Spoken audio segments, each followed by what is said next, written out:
때 도움을 얻어야 되는데 이 도움의 고민이 과연 나한테만 있는 것이냐, 우리 모두에게 있는 것이냐에 따라서 처방이 달라요. 나한테만 있는 거라면 내가 노력하고 내 환경을 바꾸려는 시도를 해야겠죠. 근데 그렇지 않고 우리 모두한테 있는 거라면 전체 문화를 바꿔야 돼요. 이 얘기를 좀 해보도록 하겠습니다. 이건 좀 시리어스한 얘기인데요. 인생 주기에 따라서 어떤 고민을 하고 있느냐, 이제 이 문제를 본 거예요. 재밌는 거는 뭐 20대, 30대, 40대, 50대 다 각자 본인 삶의 스테이지에 맞는 고민을 합니다. 예를 들어서 20대 같은 경우에는 취업, 그리고 30대 분들도 마찬가지로 취업과 연인 관계 같은 것들 굉장히 중요하죠. 새로운 사람 만나고 헤어지고 이런 작업들이 경험이자 스트레스일 수 있으니까. 근데 3040 같은 경우에는 직장 생활도 있지만 부동산 이슈가 이 문제는 너무나 민감하기 때문에 말씀을 드리기 너무 어려운데, 일단 주거 환경에 대한 우리의 기준이 올라가고 있는데 도저히 감당할 수 없을 만큼 자산의 격차가 커지니까 여기에 따르는 어떤 낭패감과 절망감 같은 것들이 나오는 것들이 보이고요. 50대, 60대는 드디어 이제 건강 나오고, 그리고 부부에 대한 어떤 사이나 관계에 대한 것들 나옵니다. 좀 차이가 있다면 40대 이하에는 어떤 건강, 의사 이런 부분들이 이제 올라오는 게 50, 60대예요. 그래서 당연히 관리하고 치료하는 작업들을 해야 된다는 게 나오고요. 저희가 이제 마음은 따로 볼 때가 있어요. 근데 이 경우도 마음은 좀 따로 봤어요. 이유가 너무 스트레스가 많으셔가지고 봤더니 여기에 역할이 단순히 마음이 아니었어요. 엄마로서, 딸로서, 그다음에 누군가의 며느리로서 이런 것들이 엄청 나오는 거예요. 관계에 의한 스트레스가 많으셔가지고 이런 부분들이 참 어렵구나라는 것을 알게 된 거죠. 그래서 이걸 보면 드는 생각이 각자 나이별로 고민이 있다. 고민이 당연히 오는 거일 수도 있고 어떤 건 사회적 형태의 텐션이 있는 것도 있는데 어쨌든 있다라는 걸 이제 알게 된 겁니다. 그래서 여쭤보고 싶어요. 어떤 고민이 있으신지. 성현석 씨 있으십니까? 요즘 고민? 저는 이제 50이 됐으니까요. 이제 10년 후쯤에를 대비해서 지금 어떤 준비를 해야 하나. 네. 또 저는 그냥 좀 닥친 이제 출산을 어떻게 해야 할까 너무 무섭다라고, 뭐 출산이 다들 그렇더라고. 안에 있을 때가 편할 때라고 하시니까 지금도 나는 꽤 불편한데 도대체 얼마나 더 힘든 앞날이 펼쳐지는 걸까? 뭐 내가 엄마가 될 수 있을까? 약간 이런 고민들 요새 하고 있어요. 김홍희 씨도 저는 이제 제가 지금 이제 40대 대한민국을 살아가는 미혼 남성으로서 과연 노후에 대한 준비를 어떻게 하는 게 맞는 것이냐 이런 거에 대한 고민을 하죠. 저희가 계속해서 이제 누군가의 일상을 바라보고 그 감정을 바라보는 일하면서 느낀 게 뭐였냐면 각자 다 다른 생각하는 것 같은데 상당히 일치하는구나라는 걸 볼 때가 있어요. 저희는 이제 패턴 보는 게 직업이니까. 재밌는 게 모든 고민 글이요. 출발할 때 제가 몇 살인데요. 이거를 어떻게 할까 이렇게 시작해요. 그러네. 그래서 되게 놀랍습니다. 저는 이제 50이 됐으니까요. 제가 지금 이제 40대 대한민국을 살아가는 미혼 남성. 그래서 맞아. 응당 이때는 이걸 해야 돼 내지는 내가 좀 지난 다음에 이걸 준비해야 돼에 대한 부분들을 굉장히 많이 우리는 받아온 것 같아요. 그러다 보니까 그 스테이지에 내가 미치지 못한다고 느껴지는 순간부터 엄청난 그런 고민을 하나의 걱정으로서 승화시키고 있는 거죠. 그래서 이걸 바라보면서 드는 생각이 한국 사람들이 동시에 얘기하는 것들이 있는데 그게 뭐였냐.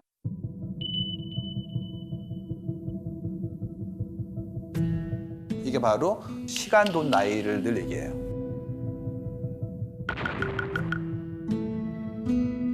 시간, 돈, 나이. 그러니까 이게 어느 순간인가 돈 나누기 나이에 대한 부분들을 가지고 본인의 인생의 성적표처럼 받아보는 분들이 나온다는 거죠.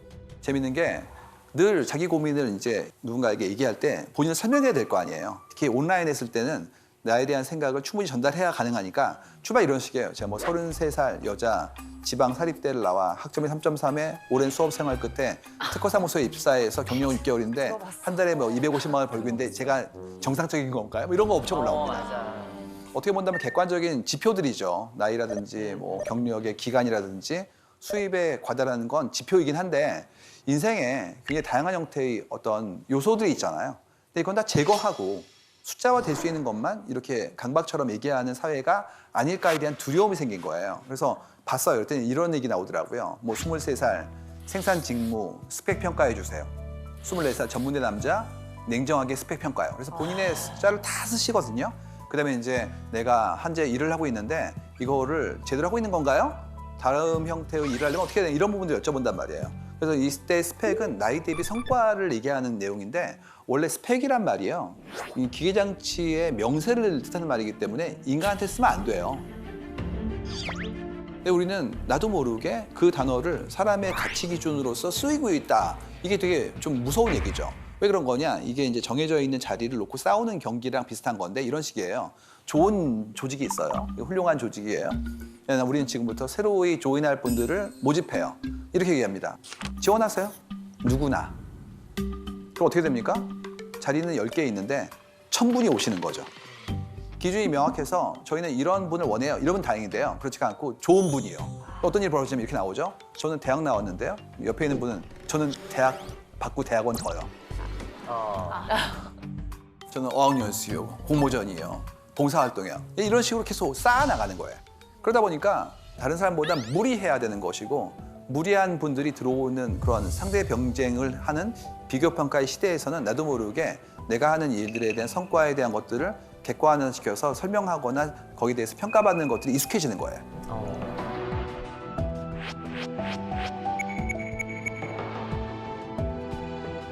그래서 이런 얘기 나와요. 뭐 50대에 뭐 몇 억을 모았으면 정상인가요? 뭐 이런 거 나옵니다. 이게 어떻게 본다면은 사회 안전판의 부재라고 볼 수도 있어요. 내가 잘 살아오고, 그러니까 누군가 사회가 나를 놓치지 않고 돌봐준다면 이런 다급함이 없죠. 근데 알아서 해. 노년의 어려움은 네가 챙기는 거야. 그 순간부터 금전에 가치를 부여하는 거예요. 안전판이 되기 때문에. 그러다 보니까 그만큼을 모으지 못한 분들은 조급해지는 것이고 내가 그만큼의 금전을 모으기 위한 노력을 경주해야 되니 그때의 어떤 정해져 있는 스탯들을 제대로 밟고 있는지를 끊임없이 여쭤보는 구조들이 나오기 시작한다는 얘기들입니다. 근데 이게 한 사람의 문제가 아니에요. 우리가 가지고 있는 사회 얼개의 문제인 것이고 그래서 이런 부분들을 어떻게 좀 더 불안감 없이 살게 만들 것인가에 대한 것들을 같이 합의해 나가야 된다 이런 얘기들입니다. 그래서 이때 이제 기본적으로 나오는 것이 내 삶에 대해서 자각하는 거거든요. 난 이렇게 살아왔어. 근데 이게 어떤 기준에 못 미치게 되는 순간부터 나름의 어떤 스트레스를 받기 시작하고 그러면 이제 그때 준거가 될 수 있는 대상자와 기준을 어떻게 설정할 거냐에 따라서 내 기준의 행복감이 달라지는 거예요. 예를 들어서 내 친구가 어떤 굉장히 좋은 집을 샀어. 그러면 이제 그때부터 불안감이 커지는 거예요. 내가 어떤 사람이고 싶어 하는지에 대한 상을 만들지 않고 그 비교가 주관적인 비교가 아닌 객관적인 지표로서의 금전이라면 누구나 불행해지는 거예요.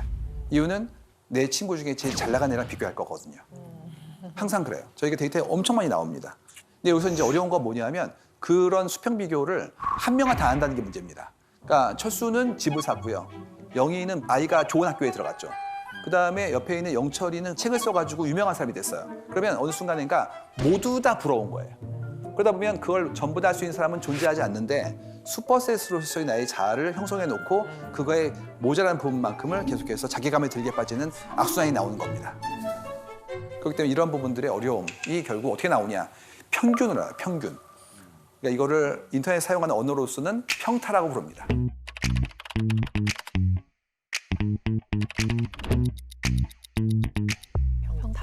평균 타율이라는 건데 흥미로운 거 이 평타라는 게 실제로 에버리지, 평균이 아니에요.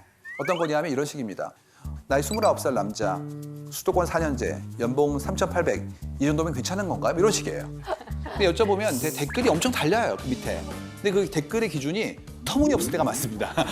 그러니까 모자라시네 이런 거 막 올라오기 시작하면 자괴감에 빠지는 거죠. 맞아. 그러니까 미디어에 보여지는 정말 유명한 분들의 소득이나 정말 핫한 직업들의 결과만 얘기를 하고 있으니까 이런 것들이 이제 굉장히 나한테는 엄청난 압력이 되는 건 기본이에요. 여기서 안 끝납니다. 뭐가 나오면 이런 거 나와요. 의사결정에 있어서도 눈치를 보는 거예요. 야식으로 치킨 먹을까요? 피자 먹을까요? 이런 거 물어봅니다.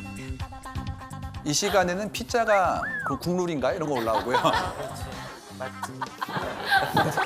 끝도 없어요. 뭐 대기업 맞벌이 부부에 둘이 합쳐 연봉 1억인데 6세 아들 영유 보낼까요? 말까요? 뭐 이런 거. 네, 42살 미혼 여성 연봉 7천에 저축액이 5억인데 24평 오피스에 살까요? 13평 아파트 살까요? 이런 것들. 그러니까 모든 것들을 다 여쭤보는 거예요. 그래서 이걸 다 모아가지고 의사결정하는 게 때로는 의미 있어요. 왜 그러냐면 컬렉티브 인텔리전스라고 해서 사람들의 지혜를 모으면 훌륭한 게 나오니까 집단성을 발휘하는 거죠. 그러니까 일종의 원기옥처럼 우주의 길을 다 모으는 이런 거예요. 근데 이게 안 되는 경우도 있고 그다음에 그런 정보 자체가 왜곡되는 경우도 있어요. 예를 들어서 꿀팁들 있잖아요. 결혼 정보 QA부터 그다음에 뭐 출생을 이제 하게 되었는데 내가 아이 낳을 때 준비할 것들 이런 것들 엑셀로 4페이지 나옵니다.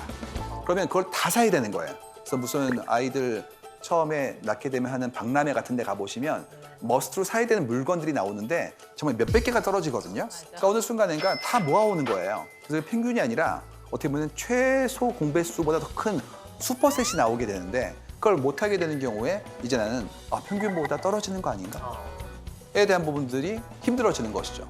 이거를 이제 어떻게 얘기하냐면 국룰이라고 얘기하기도 합니다. 예, 나름의 룰이 있지 이런 얘기예요. 가장 핫한 국룰은 축의금 같은 거. 맞아. 여러분 축의금 국룰 보여드릴까요? 정치인은 10만 원 더하기 알파고요. 종종 연락하고 여럿 모일 때는 만나게 된 친구는 5만 원. 연 끊고 살다가 갑자기 연락 온 친구는 한 푼도 안 내고 비참석이고요. 전체 회식 때 한 번 대화해본 다른 부서 박대리는 3만 원과 비참석. 바로 옆 부서의 김 과장님 5만 원. 직장 내 베푸는 10만 원이라고 얘기하는데 나름의 이유가 있죠. 근데 이제 이걸 따라하면 나도 모르게 안온감이 들죠. 이유가 내가 사회적 규칙을 더 이상 도외시하지 않고 따르고 있구나라는 안도감이 들고요. 그렇지가 않고 뭐 내가 이런 규칙을 넘어서 좀 더 한다면 괜히 기쁠 수도 있고 뭐 나름의 안전판일 수 있을 것 같아요. 근데 국룰이 왜 우리는 자꾸 정하고 있느냐? 편하기 때문이에요. 생각하고 싶지 않은 겁니다. 이게 국리하면 그다음부터는 눈치를 봐야 되거든요. 근데 그럴 필요 없이 그렇다면 그다음부터는 난 그냥 따르면 되는 거기 때문에 내 책임이 경감되는 거죠. 그래서 긍정 부정 따질 필요 없이 그냥 정해진 대로 하면 실수할 위험을 제거해 주는 거예요. 그냥 중간만 가면 되는 거죠. 그래서 또 한국 사회 같은 경우에는 더했던 게 이런 게 있었잖아요. 중간만 해. 네, 튀면 사람들한테 주목받아서 정 맞는 것이고 떨어지면 왕따 당할 수 있으니까 가운데 있어. 평타쳐. 이게 나왔단 말이에요. 근데 평범하게 살고 싶다는 얘기죠. 근데 재밌는 거는 이 평균이라는 것 자체가 어떤 의미가 있느냐. 평균적인 거는 이제는 AI가 학습해요. 그러니까 나도 모르게 평균을 하는 순간부터 난 대체될 수 있어요. 그러니까 이제는 평균을 추종하는 일은 좀 제한해야 됩니다. 함께 있는 아이가 특이합니다. 얘는 축복받으신 거예요. 얘는 대체되지 않거든요. 그렇지가 않고 남들이 하는 대로 하는 것들은 가운데 있는 룰을 기반으로 디자인할 수 있기 때문에 그런 일들은 이제는 사라집니다. 그렇기 때문에 독특함, 유일함 이런 부분들, 고유성에 대한 부분들은 굉장히 중요해지고 있다.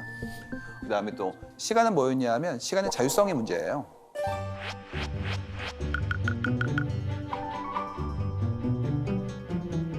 이건 이제 한국 사회에서 최근에 얻게 된 선물입니다. 예전에 그 지방의 도시에 가서 택시를 탔었는데 그 지방의 도시가 공업 도시로 개발된 도시예요. 그래서 그 택시 기사분은 그 동네의 공장에서 어렸을 때 일하셨던 것들을 저한테 알려주셨어요. 이런 식이었습니다. 여기가 세탁기를 만들던 그 공장이 만들어진 곳이었고 처음 만들어졌을 때 제가 자랑스럽게 그 회사에 입사를 해가지고 거기서 일을 했었어요. 이렇게 얘기하시더라고요. 그래서 어떠세요? 그랬더니 고맙다고. 이유가 우리 아이들 선옷을 키웠다는 거예요. 특히 뭐였냐 하면 일요일 날 특근을 해줘서 고맙다고. 그러니까 특근을 해야 아이들 4명 가까이를 키울 수 있는 거예요. 그렇기 때문에 저는 거의 눈물 났거든요. 그러니까 본인의 시간을 급여로 환산한 거예요. 그러니까 지금으로 따진다면 일과 삶의 균형이 깨지는 나쁜 일인데 그 당시에는 그게 고마웠다는 거죠. 그래서 이걸 보고 있는 생각이 시간은 내 인생의 선물 같은 건데 그거를 한국 사회가 얻게 된 지가 얼마 안 됐구나. 여러분, 반공일이라는 말 아세요?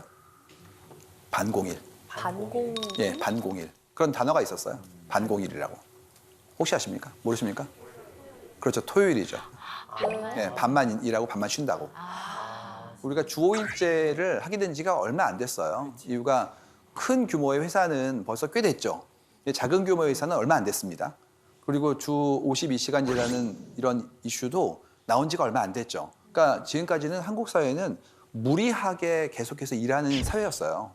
그리고 그걸 독려했죠. 있잖아요. 뭐 이런 거. 김대리 몇 시에 갔는데요, 어제? 몇 시요? 훌륭한데 뭐 이런 거. 뭐가 훌륭합니까, 그게?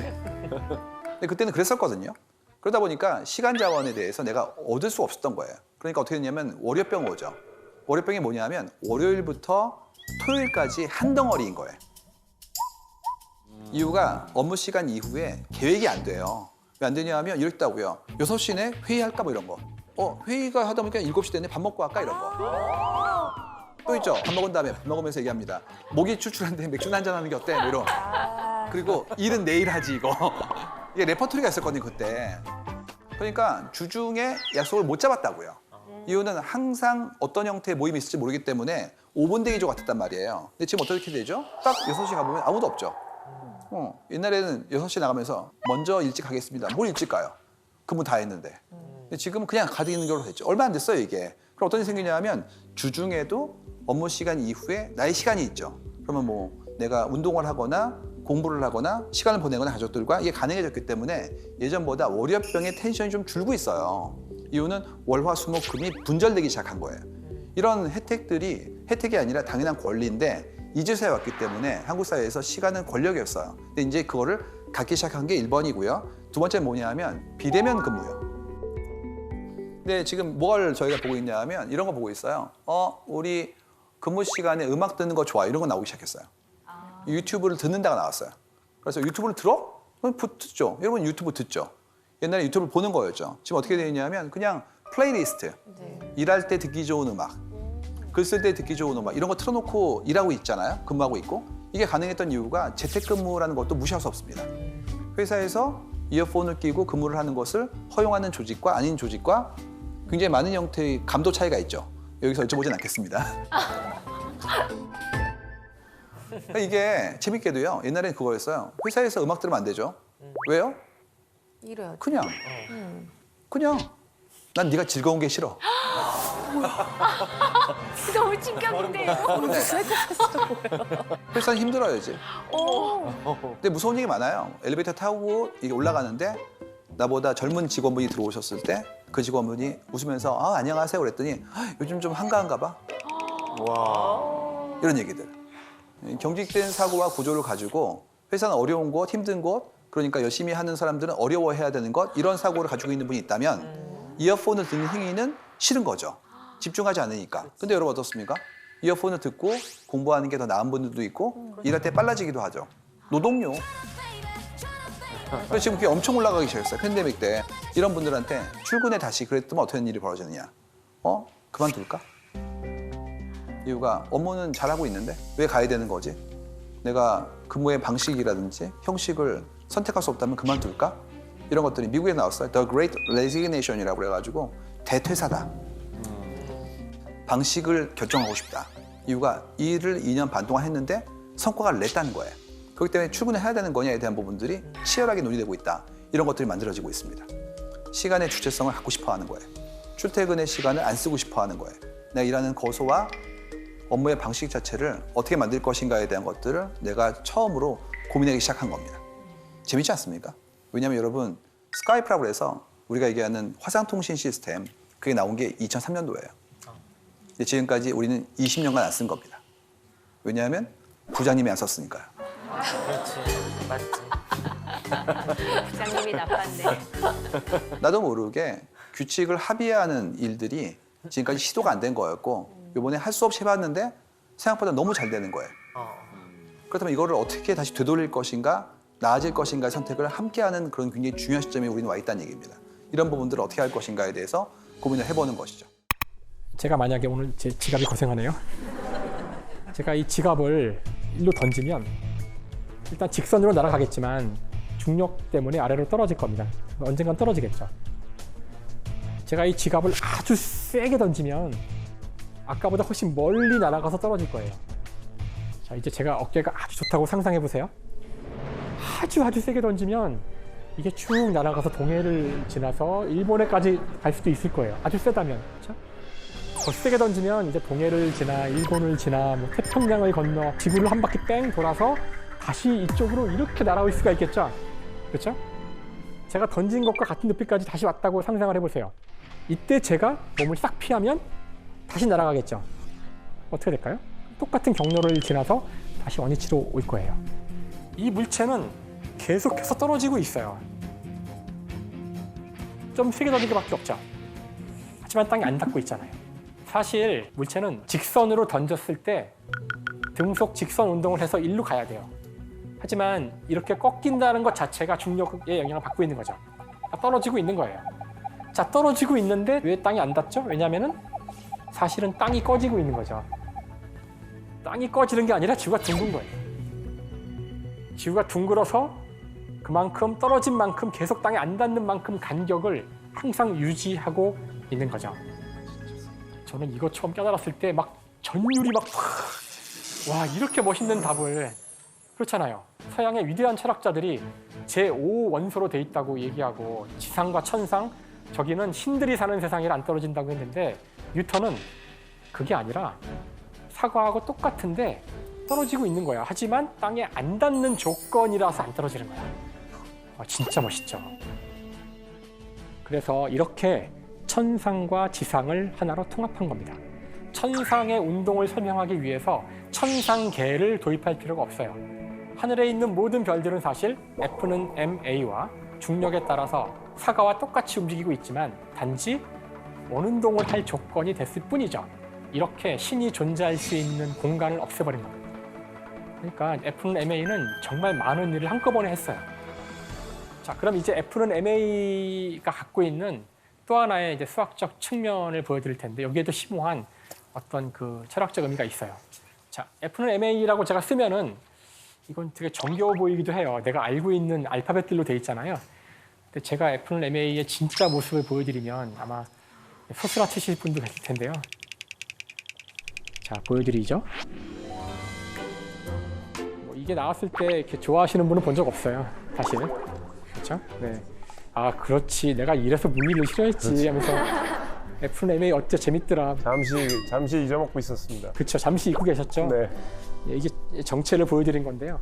사실 A라 그랬을 때 A는 속도의 변화인데 그걸 정확히 수학적으로 표현하면 속도의 시간 미분입니다. 아, 그래, 미분. 그렇죠? 우리에게 필요한 건 사실 엄밀하게는 위치예요. 어디에 있는지를 알아야 되는 거잖아요. 이와 같이 미분으로 쓰여진 식으로부터 x를 끄집어내는 과정을 미분의 역과정인데요. 적분이라 그래요. 뉴턴은 F는 ma를 만들 때 아예 미적분도 같이 만들었어요. 패키지로. 정말 대단한 사람이죠. 미분을 이해하려면 극한을 알아야 되고요. 극한을 바로 도입할 수 없어서 수요일부터 배우자. 다음에 이것들의 해는 이제 그 실제로 적분에서 구해보면 1차 함수, 2차 함수, 3차 함수, 사인, 코사인 같은 게 나와요. 여러분이 고등학교 때 배웠던 수학의 80%는 바로 이 F는 MA 때문에 배운 겁니다. 이런 뉴턴? 뉴턴! 그렇죠. 네, 바로 뉴턴이 아니었으면 여러분 고등학교 수학의 한 절반이 날아가요. 자, 그래서 쉽진 않지만 이 식이 갖고 있는 제가 의미를 맛보게 해드리려고 하는데요. 맛보고 싶지 않다고요? 자, 보여주세요. 뭐야 저게? 근데 물리학자가 나온 이상 수식이 안 나올 수는 없어요. 이게 우리 언어인데 어떻게 하겠어요? 그래서 사실은 그 A를 제가 가속도라고 했을 때 이렇게 쓰는 겁니다. 근데 이 식을 가지고는 우리가 F는 MA의 철학적 의미를 알기가 어려워서 이 식을 한번 변형한 건데요. 바로 이 식이 뭘 뜻하냐면은 0초일 때의 속도를 알면 1초일 때를 알게 된다는 뜻이죠. 따라서 1초일 때 알면 2초 알고 2초일 때 알면 3초 알고 점점점점. 이걸 이제 고등학생들은 이걸 점화식이라 그러고요. 다음에 컴퓨터 사이언스 하시는 분들은 이걸 알고리즘이라 그래요. 무슨 말이냐면은 F는 MA에 들어있는 진정한 뜻이 뭐냐면 어느 한순간 물체의 위치와 속도를 알면 그 다음 순간이 이런 알고리즘에 따라 자동으로 결정된다는 거죠. 이 자동으로 결정되는 걸 한꺼번에 하는 걸 적분이라 그래요. 바로 우주를 기술하는 우주의 모든 점들이 움직이는 그런 알고리즘이 F는 MA인데 F는 MA가 지금 보여드린 것처럼 어느 순간의 위치와 속도가 그 다음 순간의 위치와 속도를 정해주는 식으로 되어 있다는 뜻은 우주는 저 규칙에 따라 자동 작동하는 더 이상 누군가의 개입이 필요하지 않은 자동 작동 기계란 뜻이에요.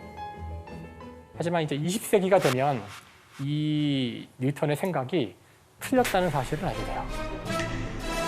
특히 이제 이 뉴턴의 물리학에서는 움직이는 이 물질과 그 배경이 되는 시간과 공간은 서로 전혀 관련이 없었어요. 자, 이건 어떤 뜻이냐면은 여러분이 지금 보시기에 저는 정지에 있잖아요. 근데 저는 정말 정지한 게 맞나요? 지구가 돌잖아요. 그러니까 지구 밖에 있는 누군가가 저를 본다면 지구의 자전 속도로 돌 텐데, 근데 저는 왜 정지해 있다고 생각하시죠? 그래서 뉴턴은 프린키피압에서 인류 역상 최초의 말을 하는 건데요. 나는 지금부터 이 책에서 시간과 공간에 대한 말을 계속 할 텐데 이것들은 완벽한 절대적인 시간과 공간이다. 지구의 움직임과 무관한 수학과 같은 절대적 시간과 공간. 하지만 20세기에 들어서서 이제 물리학자들이 새로운 사실을 알게 되는데 물질이 시간과 공간에 영향을 준다는 사실을 알게 돼요. 과연 누구일지 우리 모두가 알고 있는 과학자, 바로 아인슈타인이죠. 아인슈타인은 1905년에 특수상대성 이론이라는 이론을 만들게 되는데요. 이것이 그 논문이 나온 곳이죠. 사실 아인슈타인은 이 시기에 특허청에서 일을 하고 있었어요. 좀 이상하죠? 그렇게 위대한 물리학자면 대학에 있어야 되는 거 아니야? 연구소에 그러네요. 있어야 하는 거 아닌가? 그렇죠. 근데 아인슈타인은 이때 특허청에서 그것도 말단 기사로 그나마 그 자리도 친구의 도움으로 간신히 얻은 거예요. 지금으로 치면 약간 뭐랄까 뒤로 들어간 거죠. 그래서 들어가서 본인은 행복하게 낮에만 일하고 밤에는 물리 공부하면서 연구를 했다고 하는데요. 이 당시에 그 아인슈타인이 어떤 문제를 고민하고 있었냐면은 시간을 재는 문제를 고민하고 있었어요. 그게 왜 중요한 문제일까? 왜냐하면은 아인슈타인이 살고 있었던 그 19세기인데요. 어떤 문화적 그 변화가 일어나냐면은 철도가 놓입니다. 전국에. 철도가 놓이자 사람들은 더 빠르게 이동할 수가 있었어요. 그런데 어떤 문제가 생기느냐. 철도는 떠나는 시간과 도착하는 시간 같은 게 정확히 정의가 돼야 돼요. 그러려면은 전국을 통틀어서 시간이 통일되어 있어야 됩니다. 지금은 당연한 생각이지만 그 당시는 시간이 통일되어 있지 않았어요. 사람들이 뭐 움직여봐야 말 타고 옆마을 가는 게 다인데 우리 마을의 시간과 옆마을의 시간, 뉴욕의 시간과 LA 시간을 맞춰야 된다는 생각 자체가 필요 없었던 시기였던 거죠. 그래서 각 도시는 자기마다의 시간이 있어요. 자기 머리 꼭대기에 태양이 올 때가 12시예요. 하지만 기차가 이제 그 도시들을 꿰뚫고 다니기 시작하자 뉴욕에서 시계를 가지고 떠나는 시간 이야기하고 이동 중에 또 시계를 바꾸고 이러면 엉망진창이 되잖아요. 그래서 표준시라는 개념이 나오게 돼요. 처음에 표준시를 만들자고 했을 때 각 도시가 저항합니다. 아니 우리 시간도 우리 마음대로 못 정해? 막 싸우는 거죠. 몇 차례 회의가 결렬되는데요. 결국은 표준시가 정해져요. 어떻게 하냐면은 그 철도청이죠. 그러니까 철도업자들이 자기 멋대로 그냥 시간을 정해버려요. 그러자 도시가 안 따라갈 방법이 없어요. 안 따라갔다가 시간 그 기차를 다 놓치잖아요. 그래서 이 당시에 특허청에 나왔던 수많은 특허들 중에 하나가 이런 거예요. A 도시와 B 도시의 시간을 맞추는 거죠. 어떻게 하면 전신기를 이용해서 동시에 시간을 동기화시키느냐. 이런 특허들을 검토하고 있던 아인슈타인이 아마 시간의 본질에 대해서 고민을 많이 했을 것 같아요. 그래서 놀랍게도 시간의 본질이 뭘까? 시간이란 무엇인가? 이런 고민을 하다가 이제 오늘날 우리가 알고 있는 특수상대성 이론이라는 놀라운 시공간에 대한 모든 개념을 깨는 그런 결과를 얻게 됩니다. 여러분은 절대로 이 상대성 이론을 제 이야기를 듣고 이해할 수 없습니다.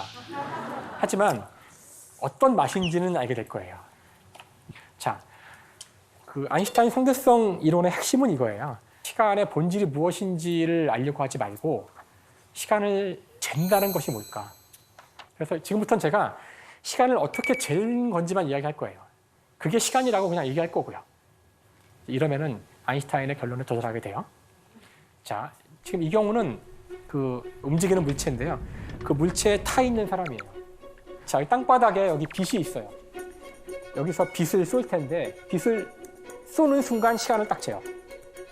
뭐 예를 들어 1시라고 합시다. 그 빛이 이렇게 올라가서 천정에 거울이 있는데 거울에 부딪혀서 다시 원위치로 돌아올 거예요. 다시 돌아오는 순간 또 시간을 재요. 1시 1초라 그럴게요. 그러면 1초의 시간이 걸렸구나 하고 알 수 있을 거예요. 그렇죠? 이제는 이 움직이는 사람을 밖에서 누군가 보고 있어요. 이 사람이 볼 때는 이 안에서 일어난 사건이 어떻게 보이냐면은 출발한 빛이 원위치로 돌아오기 위해서는 이렇게 사선으로 진행하는 수밖에 없어요. 근데 밖에 사람도 시간을 재겠죠? 근데 밖에 사람이 시간을 재서 속도를 계산한다면은 결국은 길이가 시간과 같아요. 멀면 더 오래 걸리겠죠.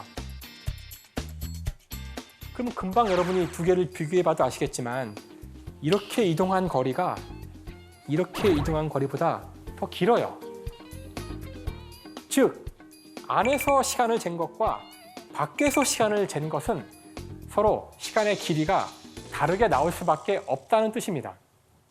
그래서 안에 탄 사람은 1초라고 하는데 밖에 사람은 2초라고 할 거란 얘기죠. 그럼 누가 맞을까? 이럴 때 아인슈타인은 둘 다 맞다. 그래서 상대성 이론이에요. 둘 다 맞아요. 왜요? 아, 다쳐요 이제. 제가 이것이 현재 우리 생활에 쓰이는 부분이 있기 때문에 그 예를 들어드리려고 해요.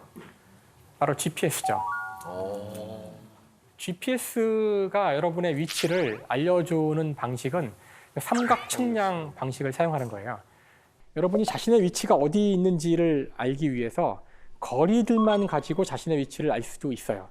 제가 하는 이야기를 듣고 여기가 어딘지를 맞힐 수 있을까요?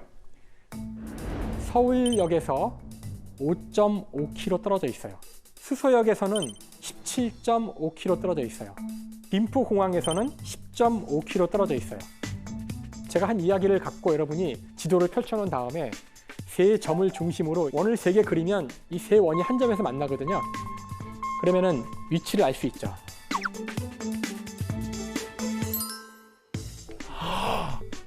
바로 이 그림이 그걸 보여주고 있어요. 대박이다. 그거를 3차원 공간에서 하면 돼요. 그러니까 인공위성을 띄워놓고 이 각각에서 거리를 알 수만 있으면, 자동차가 거리만 알면 이 정보를 활용해서 자신의 위치를 딱 잡아낼 수가 있죠. 자, 그런데 여기에 어떻게 상대성 이론이 들어오느냐. 왜 들어오냐면은 실제로 이런 것들이 움직이고 있거든요. 움직이고 있으면 시간이 다르게 간다며. 실제 움직이는 물체는 시간이 좀 느리게 가요. 그러면 지금 우리가 시간을 서로 이야기해서 거리를 재고 있으니까 시간이 조금 잘못될 수 있다는 뜻이에요.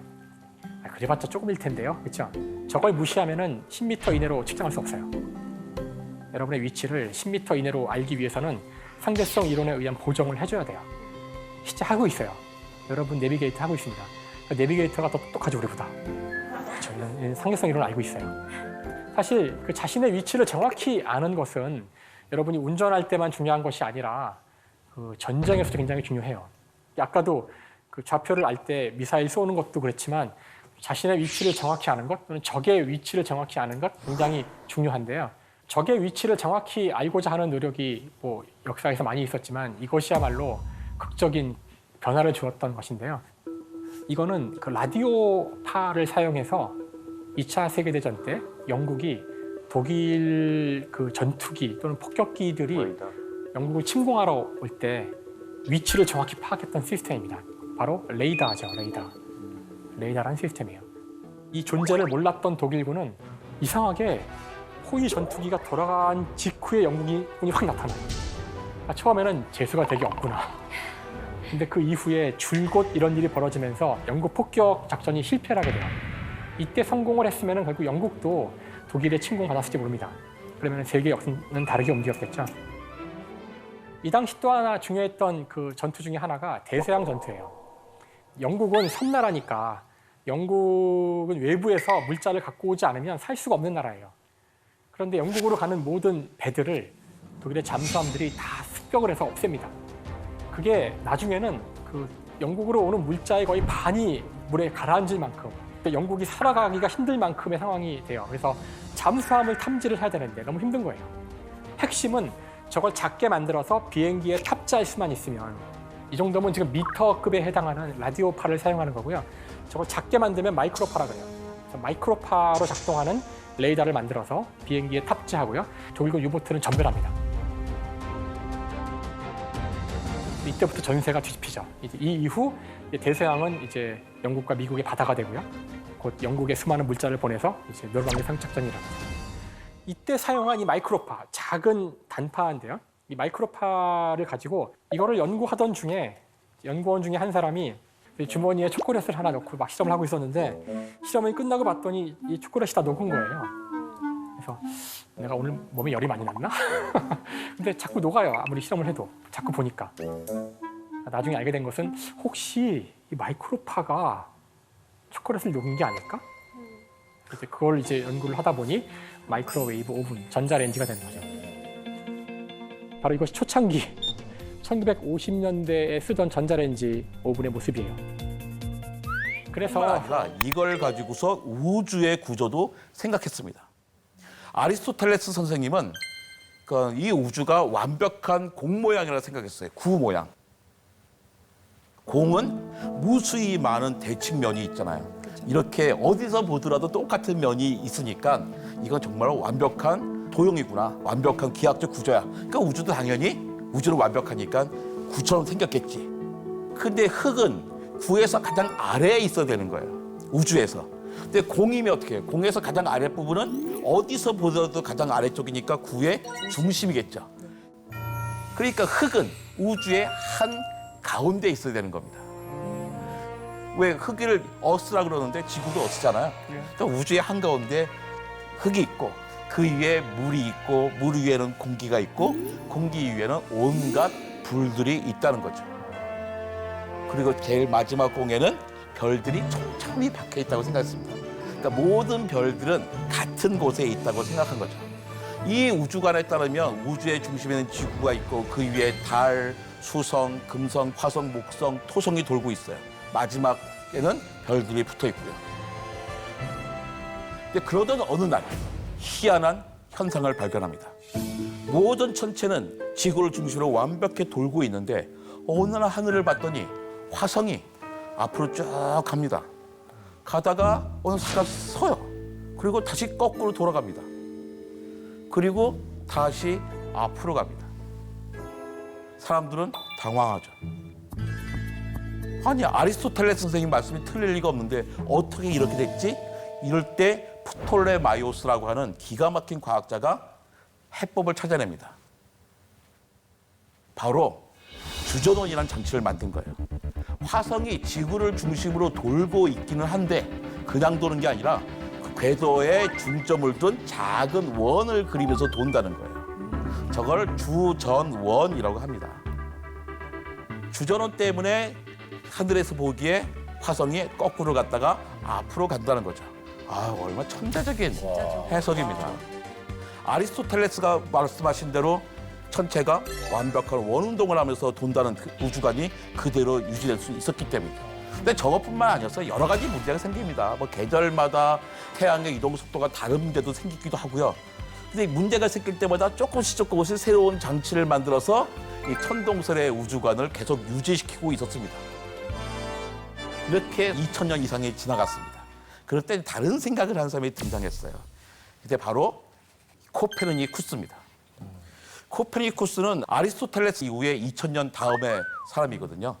그 폴란드 주교의 조카였습니다. 그다음에 그 당시 최고의 대학인 이탈리아 파도바 대학으로 유학을 했어요. 그리고 일찌감치 박사학위를 받고 폴란드로 돌아왔습니다. 이 사람은 여러 가지 생각을 하고 새로운 우주관도 자기 마음속으로 품었어요. 그런데 돌아와서는 폴란드 주교의 그 회계 역할을 했거든요. 근데 그 당시 주교는 그 작은 도시 국가의 종교 지도자이자 정치 지도자이고 또 동시에 경제 실권자였어요. 그러니까 그런 사람의 회계니까 이분이 딴 생각을 할 수가 없는 거예요. 우주를 좀 더 간단하게 설명할 수 있는 방법이 있을 것 같은데 어떡하지? 근데 그 사람이 생각한 간단한 방법이 뭐냐면요. 지구하고 태양의 자리를 맞바꾼 거예요. 그러니까 지금 태양이 저 위에 있는데 태양을 지금 지구가 있는 한가운데로 옮기고 지구와 달을 태양대로 옮긴 거죠. 그랬더니 천동설에서 생기는 역행은 주전원이 있어야 됐잖아요. 근데 그 다음에는 태양의 가운데가 있고 지구가 있고 화성이 도는데 화성과 지구의 이동 속도의 차이 때문에 주전원이 없어도 자연스럽게 역행이 생기는 겁니다. 뭐가 맞을지는 몰라요. 올라가서 본 게 아니니까. 근데 역행이라는 현상을 설명할 때 주전원이 있어도 되고 주전원이 없어도 되는 거죠. 물론 과학자들은 이럴 때는 단순한 방법을 선호합니다. 설명하기 훨씬 쉽기 때문이에요. 근데 감히 이 이야기를 사람들이 얘기하지 못합니다. 왜냐하면 이분은 그 사회에서 가장 잘 나간 사람이잖아요. 고위층이란 말이에요. 그런데 그 사람이 사람들이 알고 있던 천동설과 다른 지동설을 이야기하면 아니 점잖은 사람이 왜 저라는 거야? 아니 주교님은 저런 엉뚱한 생각하는 사람을 그래 자기 조카라고 높은 자리에 중용했다는 거야? 이래도 되는 거야? 그러니까 자기도 핀잔을 듣고 싶지 않고 자기 외삼촌에게도 어떤 누를 끼치고 싶지 않아서 그냥 꾹 참고 있습니다. 그러다가 1543년에야 죽기 직전에 천체의 회전에 대하여라는 책을 씁니다. 지구를 태양과 자리를 막 바꿔도 우주를 설명할 수가 있다라는 거죠. 이 책이 처음 나왔을 때 되게 막 충격적이었을까요? 충격이죠. 1859년에 찰스 다윈이 종의 기원을 펴냈잖아요. 그 다음에 난리가 났었습니다. 아니 사람이 원숭이처럼 이렇게 왜 진화됐단 말이야. 하나님이 탁 창조한 게 아니고. 그런데 이때는 천체 회전에 대해가 나올 때는 별로 문제가 없었어요. 왜냐하면 사람들이 그 책을 이해하지 못했기 때문입니다. 이 책이 너무나 어려웠어요. 이 책이 금서가 된 거는요. 책이 나온 지 73년이 지난 1616년의 일입니다. 그리고 코페르니쿠스 다음에 갈릴레오가 등장을 합니다. 이 갈릴레오는 그때 파도바 대학의 세계 최고의 파도바 대학의 수학 교수였어요. 근데 그 당시 수학 교수는요 별 볼 일이 없는 자리였습니다. 연봉이 신학 교수의 12분의 1밖에 안 돼요. 그러니까 신학 교수 한 달 월급으로 1년을 살아야 되는 거죠. 근데 이 사람이 코페르니쿠스 책을 읽고서 이해했습니다. 하지만 결정하지 않았어요. 천동설로도 설명할 수 있고 지동설로도 설명할 수 있었기 때문이죠. 근데 1609년에 갈릴레오가 소문을 하나 듣습니다. 어떤 사람이 망원경을 갖고 이탈리아로 귀국했다는 거예요. 망원경은 1608년에 네덜란드의 안경공인 리페르 쉐이라는 사람이 만들었어요. 그리고 1609년에 누군가 갖고 들어왔는데 귀족들도 너도 나도 갖고 싶으니까 하나씩 주문을 합니다. 이 사람들이 그 망원경으로 뭐 했냐면 적의 동태를 살피든지 아니면 숲에서 뛰어노는 노루를 구경하든지 아니면 건너편 성에 있는 아가씨들을 훔쳐보는 데 썼습니다. 근데 유일하게 딱 한 사람이 그 망원경으로 하늘을 봤어요. 바로 갈릴레오입니다. 갈릴레오는 이 망원경으로 하늘을 보다가 목성에서 4개의 달을 발견합니다. 이거 되게 충격적인 일이었어요. 아니 목성에도 달이 있을 수 있지 왜? 그게 뭐 대단한 일이라고? 정말 대단한 일입니다. 왜냐하면 아리스토텔레스 선생님이 뭐라 그랬냐면 모든 천체는 지구를 중심으로 돈다 그랬거든요. 모든 천체가 지구 중심으로 돌아야 되는데 목성을 도는 천체가 4개가 있는 거예요. 아리스토텔레스 선생님의 권위에 엄청난 상처가 나온 겁니다. 그러니까 그전에는 천동설도 맞고 지동설도 맞고 잘 모르겠어 둘 다 설명이 되는데 이쯤 되니까 어떻게 해요? 지동설로 결정을 해도 되는 상황이었죠.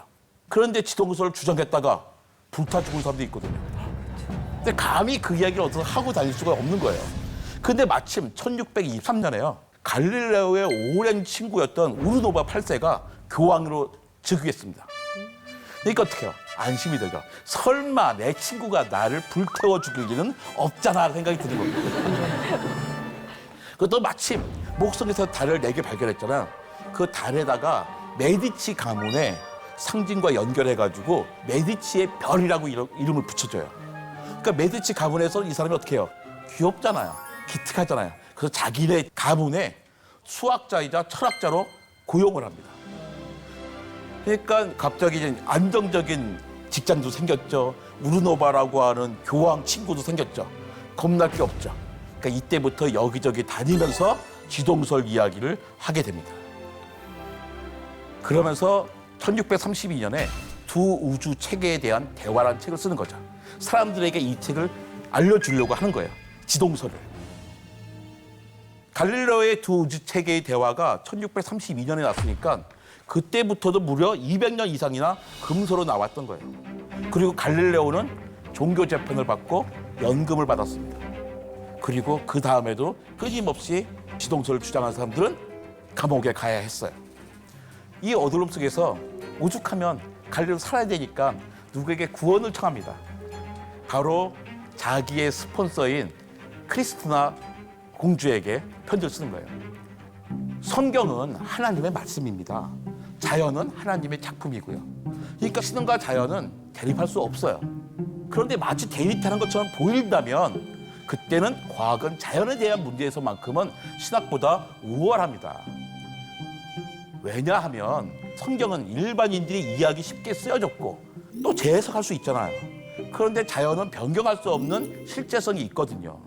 그래서 만약에 과학자들이 성경에 있는 문장과 모순되는 것처럼 보이는 어떤 자연에 대한 진실을 증명하면 신학자들은 그 과학이 틀렸다 하지 말고 그 문장의 의미를 재해석해서 명확히 하면 되는 거 아닌가요? 하고 그러니까 그렇게 저 좀 살려주세요 하고 이제 편지를 쓰게 됐던 거죠. 뭐 이런 겁니다. 하나님이 성경을 쓴 모세에게 카톡을 칩니다. 뭐라고 치냐면 이렇게 치는 거예요. 모세야, 내 말을 잘 받아 쓰거라. 첫째 날에 특이점이 대폭발을 일으키며 모든 질량이 무의 공간에 퍼지며 그 안에 네가 불라불라불라 해요. 이게 모세가 뭐라 그러겠어요? 아유, 잠깐만요. 그걸 다 받아 쓰라고요? 하나도 이해하지 못하겠는데요? 그러니까 하나님의 방식은 이런 거 있죠. 첫째 날에 빛이 있으라 하시니 그렇게 되더라. 그러니까 모세가 보기에는 훨씬 낫군요. 받아 쓰는 겁니다. 성서는 그새 사람들이 이해하기 쉽게 쓰였다는 거죠. 그러니까 갈릴레오 시대는 성서를 얼마든지 재해석할 수 있는 게 아닌가 하는 겁니다. 1992년 10월 31일. 여러분은 이때 뭘 하고 계셨나요? 저는 중학생이었는데 나쁜 짓을 많이 했겠네요. 질풍노도의 시대를 보내고 싶겠군요. 김상중 씨는 어땠습니까? 저는 그때 대학로에서 연극을 하고 있었던 것 같아요. 그러니까 뭔가 되게 활발하게 활동하시고 질풍노도의 시대를 보내고 3살 생일을 받은 거죠. 1992년 10월 30일은요 정말로 의미가 있고 중요한 날입니다. 로마 교황 요한 바오로 2세께서 갈릴레오 갈릴레이 후손에게 사과문을 발표합니다. 갈릴레오 갈릴레이 후손들에게 우리가 몇백 년 전에 당신들의 조상에게 정말 잘못을 했습니다. 갈릴레오 갈릴레이가 지동설을 주장했는데 우린 그게 틀렸다고 판단하면서 당신의 조상 갈릴레이를 억압했죠. 핍박했습니다. 모든 걸 다 용서해 주십시오. 우리가 더 고백하건대 지구는 우주의 중심이 아니라 태양계를 돌고 있는 하나의 행성에 불과합니다. 천동설주의자들의 이야기는 일단 우리가 아는 이야기는 좀 틀렸습니다. 지동설은 과학이고 천동설이 과학이 아니란 것, 그게 정말로 사실일까요? 천동설이 어떻게 구성됐는지 한번 보죠. 천동설에서는요, 관측을 했습니다. 달과 행성과 태양과 다른 별들이 어떻게 운동하는지 관측을 하고 그 관측 결과에 따라서 초기 모형을 만들었어요. 지구를 중심으로 모든 천체들이 완벽한 원 운동을 한다는 거죠. 그러다가 예측을 합니다. 밤하늘이 일정한 운동을 하겠죠. 그런데 새로운 관측을 해요. 바로 역행입니다. 위기에 빠진 것 같지만 이분들은 얼른 모델을 수정하죠. 주전원이라는 것들을 만듭니다. 이렇게 유지를 하고 있는데 더 이상 빼도 박도 할 수 없는 증거들이 나와요. 이렇게 되니까 천동설을 믿던 사람들이 어떻게 해요? 천동설을 버려버립니다. 그리고 지동설을 바꾸죠. 과학혁명이 일어나는 거예요. 관측, 초기 모형, 예측, 새로운 관측, 수정 모형, 반증과 과학혁명. 과학에 필요한 모든 요소가 다 들어있습니다. 그래서 천동설은 과학일까라는 질문에 여러분은 뭐라고 대답하시겠습니까? 천동설이 과학인가요? 관찰이네요. 그렇죠. 저는 천동설이 과학이라고 생각합니다. 과학도 그냥 과학이 아니라요. 아주 좋은 과학이죠. 저는 학교에서 천동설을 가르쳤으면 좋겠어요. 이야기 속에서 자연스럽게 발전하게 될 겁니다. 미세먼지 때문에 못 살겠어. 맞아요. 야, 우리 어릴 때는 안 그랬잖아. 맞아요. 애들을 위해서 이민이라도 가야 되는 거 아니야? 이렇게 이야기합니다. 자, 유재환 씨. 예. 두 사진 가운데 네. 어느 쪽이 더 미세먼지가 많을까요? 육안으로 봤을 땐 오른쪽이 당연하게 더 많아 보입니다. 저 오른쪽이 네. 누가 봐도 당연히 더 네. 많이 이렇게 보입니다. 그런데요, 우리는 미세먼지에 대한 몇 가지 미신이 있습니다. 그 중에 하나가 날씨만 뿌여면 미세먼지 걱정을 하는 겁니다. 이거 몇 년 전에 신문에 보도됐던 사진인데요. 왼쪽 같이 맑은 날이면 오늘은 미세먼지가 없는 깨끗한 날이니까 애들 데리고 한번 나가볼까 했어요. 그때 평방미터당 59 마이크로그램의 미세먼지가 있었습니다. 오른쪽에 같은 그림이 오면 오늘 미세먼지 심각했다. 꼼짝 말고 집에 있자 했습니다. 그런데 이날 미세먼지 농도는 더 낮았어요. 우리 미세먼지는 왜 그냥 미세먼지 PM10과 초미세먼지 PM2.5로 나누잖아요. 그런데 아주 작은 미세먼지는 햇빛을 산란시켜요. 그래서 더 흐리게 보일 수도 있습니다. 근데 커다란 미세먼지는 햇빛을 산란시키지 않아서 보이지가 않아요. 그러니까 아주 흐린 날은 초미세먼지가 더 높을 수는 있어요. 하지만 보통 미세먼지는 흐리다 맑다로 구분할 수 없습니다.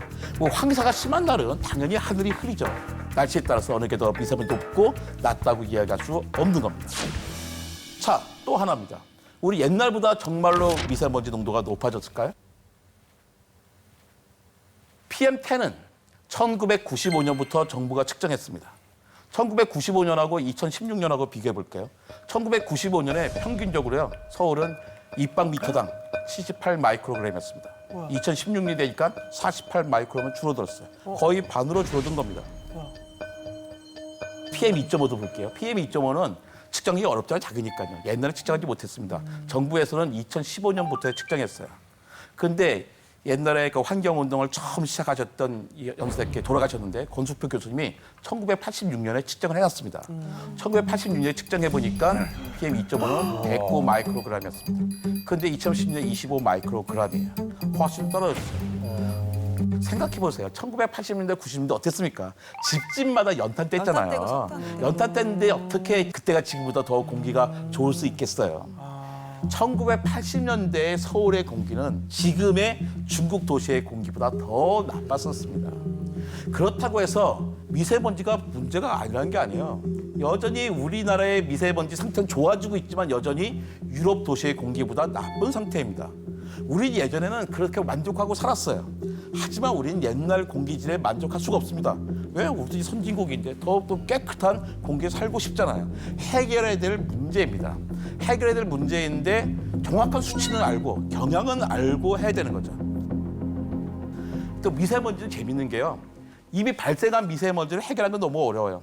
중국에서 이렇게 하더라고요. 도시에다가 커다란 공기청정기를 만들겠다는 거예요. 10층짜리, 20층짜리. 그게 잘 될까요? 그거보다 미세먼지 발생을 줄이는 게 중요하죠. 운하 같은 경우 미세먼지가 주로 어디서 생깁니까? 자동차와 석탄 화력 발전소예요. 그러니까 석탄 화력 발전소 최대한 줄이려고 노력해야죠. 그러기 위해서는 어떻게 해요? 우리가 전기를 조금 살려고 노력을 해야 된다. 그다음에 우리 맨날 중국 탓하잖아요. 중국에서 오는 건 많습니다. 하지만 운하에서 발생하는 게 엄청나게 많아요. 미세먼지에서 두 가지 성분인데요. 황산화물과 질산산화물이 있는데요. 질산산화물은 서해를 건너오지도 못해요. 다 우리나라 자동차에서 나오는 겁니다. 우리가 중국 탓만 하면 우리 문제를 해결하지 못하죠. 우리에서 나오는 것을 해결을 하려고 노력을 해야 되는 겁니다. 그 인공지능, 딥러닝에 관련된 페이퍼가 되겠습니다. 그래서 이게 컴퓨터는 굉장히 많이 학습을 시켜야 되겠죠. 그래서 많이 틀립니다. 틀리는데 이거는 맞고 저건 틀리고 이렇게 데이터베이스를 계속 쌓다 보면은 결국 이걸 구별할 수 있는 능력이 생기는데요.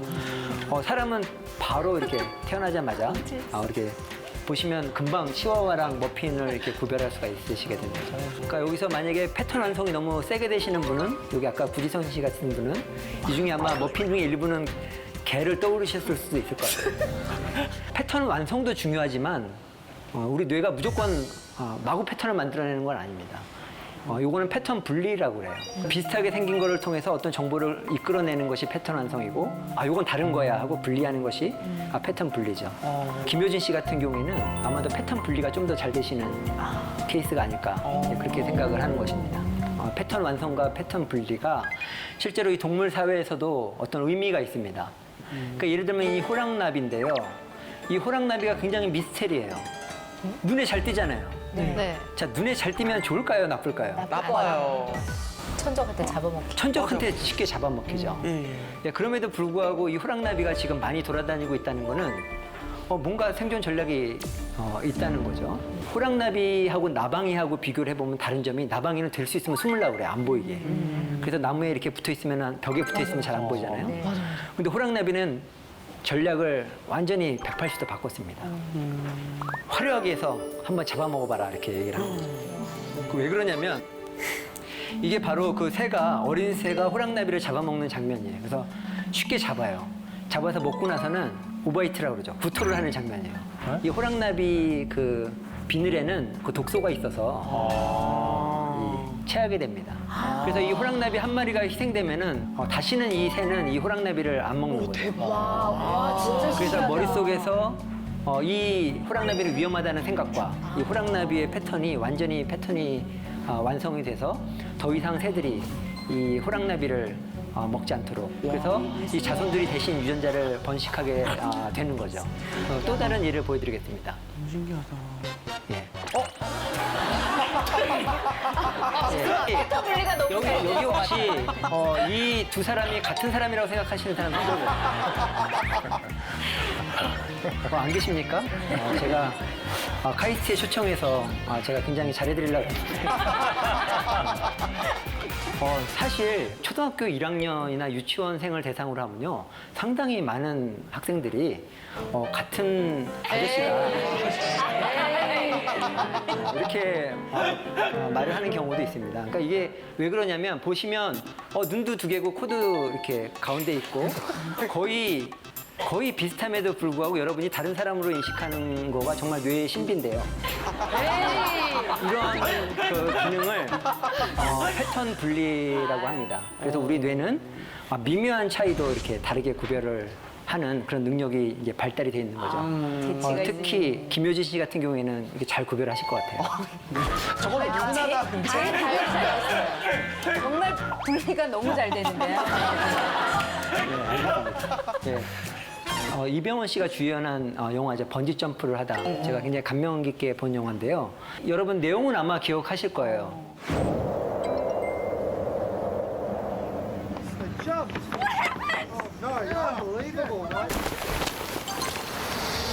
굉장히 사랑하는 연인이 있었어요. 근데 원하지 않는 그런 이유로 해서 그때 헤어졌어요. 그래도 어떻게 해요? 고등학교 선생님으로 열심히 생활을 합니다.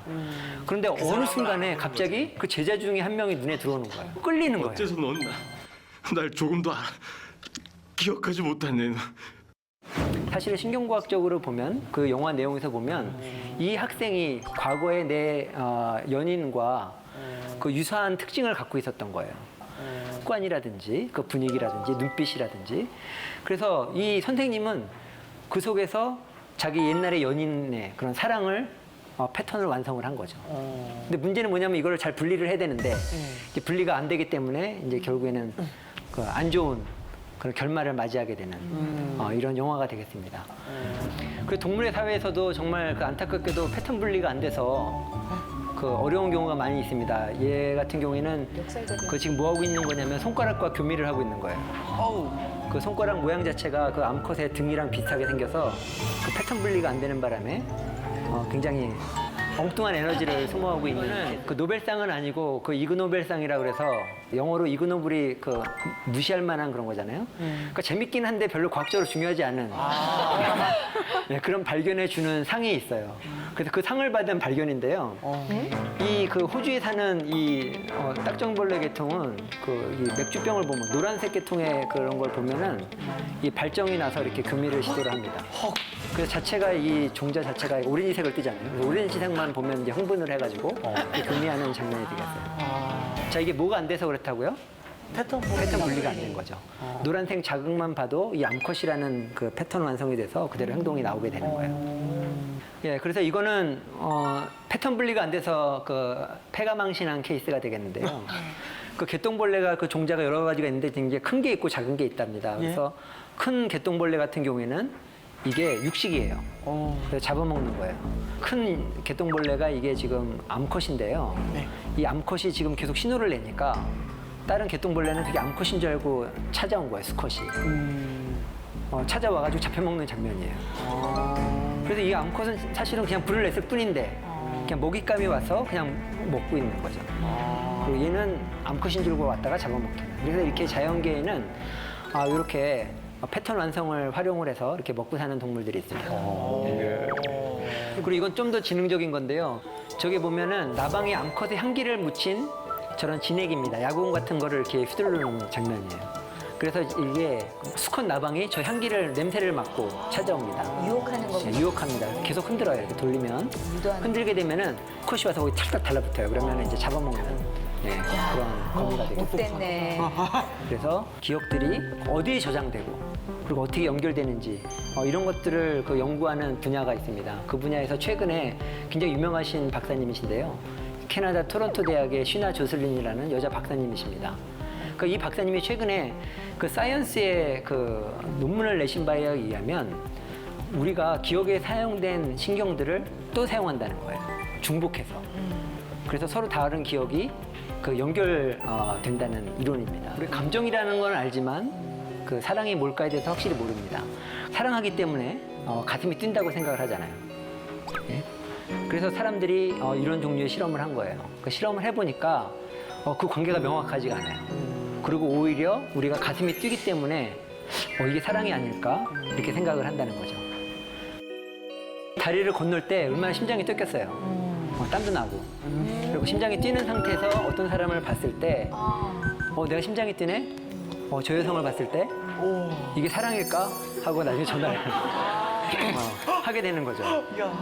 그래서 여러분 사실은 이런 원리들을 활용하고 계십니다. 연인들을 보면은 보통 뭐 이렇게 연애를 할 때 어디 가서 이렇게 같이 명상하고 이렇게 안 하시잖아요.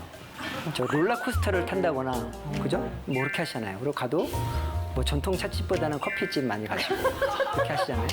그 이유가 그런 거예요. 같이 이렇게 롤러코스터를 탈 때 심장이 뛰고 막 교감신경 활성화되고 항상 그 옆에 있을 때 그 사랑의 연결고리가 이제 형성이 된다는 거죠. 이제 그게 이제 패턴 완성으로 설명할 수가 있게 되는 거고요.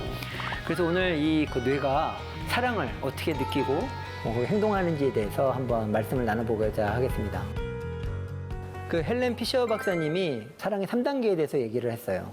그러니까 우리는 단지 사랑이라는 거를 어떤 뜨거운 감정으로만 생각하는데 생각보다 복잡하다. 이 사랑이라는 것들이 첫 번째는 그 욕정의 단계가 있습니다. 뭐냐면 우리가 대상이 없어도 기본적으로 나도 사랑에 빠졌으면 하는 그런 느낌들이 항상 있어요. 네, 그런 에너지가 있어요. 그런 게 욕정의 단계고, 그다음에 끌림의 단계는 뭐냐면은 목표를 찾은 거예요. 그래서 딱 보면 이제 그 사람밖에 안 보여요. 아웃포커스 되고 딱 그 사람만 보이는 이제 그런 단계가 되는 거죠. 그리고 애착의 관계는 뭐냐면은 그런 떨림이나 그런 건 없지만은 이제 배우자로서 이제 평생 같이 할 수 있는 그런 연결이 소위 말하는 그 정의 단계, 정으로 사는 단계. 거기에 이렇게 3단계로 나눠지게 됩니다. 그래서 먼저 여기 계신 분 보니까 다들 이렇게 굉장히 점잖으시고 욕정이 별로 없으신 것 같아요. 그래서 참 이게 강의가 어렵네요. 예, 이게 또 다른 실험인데요. 칵테일 파티라는 그런 실험입니다. 여기는 그 실험을 당하는 사람도 있고 실험하는 사람도 있고 섞여 있어요. 예, 그래서 옆에 테이블에서 얘기하는 소리가 잘 안 들리잖아요. 그죠? 네. 어느 정도로 안 들리냐면 옆에 사람들이 갑자기 그 영어를 하다가 갑자기 이탈리아 말을 하고 갑자기 중국말을 해도 못 알아들어요. 바뀐 거를. 그런데 옆에 소리가 들리는 경우가 있어요. 자, 무슨 소리가 들릴까요? 그러니까 어떤 내용이 귀에 솔깃하게 이렇게 들어오게 될까요? 뭐 전화번호. 전화번호. 어디 사니? 905 이런 거. 그래서 과학자들이 여러 가지 실험을 해봤어요. 실험을 해봤더니 주로 자기 이름이 나올 때. 그렇죠. 이름이 나올 때 이거 굉장히 그 중요한 문제잖아요. 네. 누가 내 얘기를 하고 있는 거잖아요. 그치. 그래서 예, 그런 경우가 있고 두 번째는 뭐냐면 약간 성적인 단어가 나올 때. 여기 실험에서 여러 가지 실험을 했지만 그 중에 결론 중에 한 가지가 뭐냐면 우리가 이름과 성적인 그 단어와 같은 걸 달리 해석하면 우리 생존과 그 번식에 굉장히 그 민감하다는 거죠. 평상시에도. 그렇죠, 효진 씨? 잘 들리죠? 이름이. 네네. 네, 그러니까. 가끔가다 제가 이렇게 이름을 불러주면 학생들도 이렇게 자다가 이렇게 깨어나게 됩니다. 맞아. 잠결에서도 이름 소리는 네, 들리더라고요. 그렇죠. 잠결에도 계속 듣는 능력이 계시잖아요. 아, 그렇구나. 비정상이니까. 이거는 저희 그 카이스트 교수님께서 본인의 경험을 얘기해 주신 건데요. 결혼식장에 이제 신랑 입장에서 이렇게 걸어가고 있었던 거예요. 너무 긴장해서 가고 있는데 그 순간에 놀란 게 한 가지 있다는 거예요. 이 교수님이 입장을 할 때 주변에 여성분들을 이렇게 그걸 스캐닝하고 있다는 거예요. 혹시 그 어떤 이쁜 분이 계신가 하고 이렇게. 옛날 여자친구가 봤을까 봐 그런 생각이 나니까. 뭐 그럴 수도 있고요. 그래서 본인이 내가 왜 이러지 이러면 안 되겠다고 이렇게 한번 다시 마음을 다시 고쳐잡았다는 그런 말씀이 어떻게 있더라고요. 그건 뭘 말하는 거냐면 벌써 우리 본능이죠. 본능적으로 남자들은 이렇게 주변의 어떤 여성들을 이렇게 보는 그분이 뇌가 이상해서가 아니라 원래 그렇게 돼 있습니다. 그래서 오히려 어떤 분들은 시선을 김상준 씨 같은 케이스인데 이렇게 딱 시선을 고정하고 가시잖아요. 그러니까 엄청 노력하시는 거예요. 원래는 이게 자동으로 돼야지 정상입니다. 그래서 이게 굉장히 그 선인들의 지혜인데요. 우리 전통을 진짜? 우리 전통 혼례에서는 그 유교식 전통 혼례에서는요 이게 얼굴을 이렇게 가립니다. 야, 진짜 지혜로우시다. 근데 이게 이렇게 해놔야 되겠다. 확실히 그 의도는 모르겠어요. 이게 신랑이 이렇게 그 눈빛을 이렇게 하는 게 안 좋으니까 가린 건지 아니면 신랑으로 하여금 한 번 더 기회를 주기 위해서 이렇게 한번 볼 수 있게. 볼 수 있는 마음 놓고 볼 수 있는 기회를 준 건지 모르겠지만 어쨌거나 이렇게 얼굴을 가리는 장면이고요. 그리고 이거는 뭐 걸어가는 거니까 별로 위험하지 않아서 괜찮다고 생각이 드는데 다음 보여주시죠. 이렇게 말을 타고 갈 때도 아이고 세상에. 이렇게. 그래서 앞에 이렇게 한 분이 대신 끌어주시고 이렇게 시선을 이렇게 오로지 나는 나의 신부만 생각할 수 있는 그런 배려. 굉장히 좋은 제도라고 생각을 합니다. 남자들이 그 사고가 나는 경우를 보면 굉장히 유명한 그 사진 그림이죠. 그 여성에게 그 시선을 주는 바람에 난 사고 장면들, 그 위험한 장면들에 대해서 이렇게 얘기를 한 겁니다. 근데 이게 아까도 말씀드렸다시피 이게 정상적인 반응이에요. 이거를 너무 이렇게 안 좋게만 보시면 안 됩니다.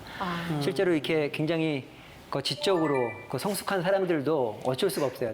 보시면 그 각국의 정상들의 경우에도 굉장히 정치적으로나 존경받는 분들도 순간적으로 자동으로 이렇게 되는 그런 측면이 있는 거죠. 그러면 선생님, 네. 남자친구랑 여자친구랑 데이트하다가 짧은 치마를 입은 여자가 지나갈 때 고개를 돌리는 걸로 절대 싸우면 안 되는 건가요, 그러면?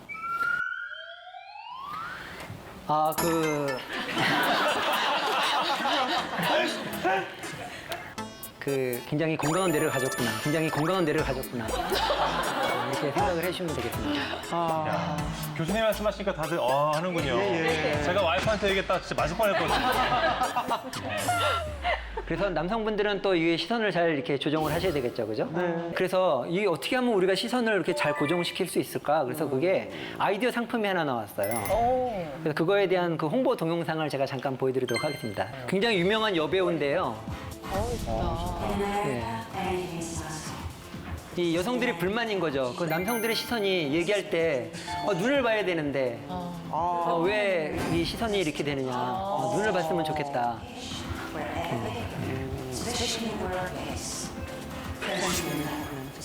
그래서 이분들이 상품을 눈을 보게 되는 그런 아이디어 상품을 만들어내요. 세상에.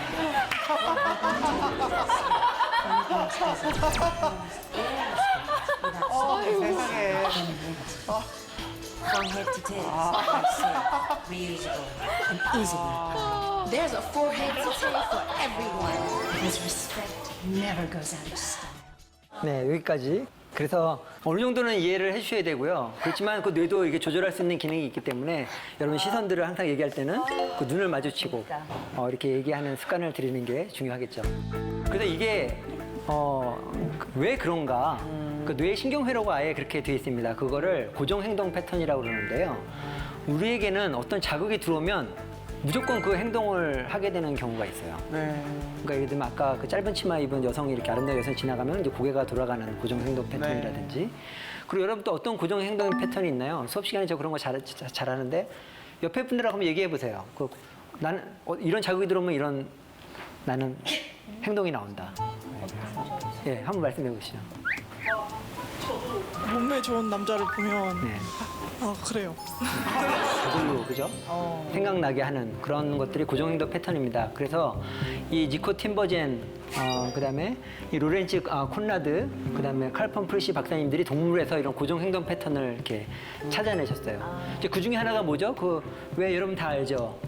오리가 태어나자마자 그 엄마를 보고, 그죠? 마치 진짜 엄마가 아닌데도 불구하고 사람을 따라가는 네, 그런 것들 있죠. 그래서 사람도 마찬가지로 이런 고정 행동 패턴들이 많이 있죠.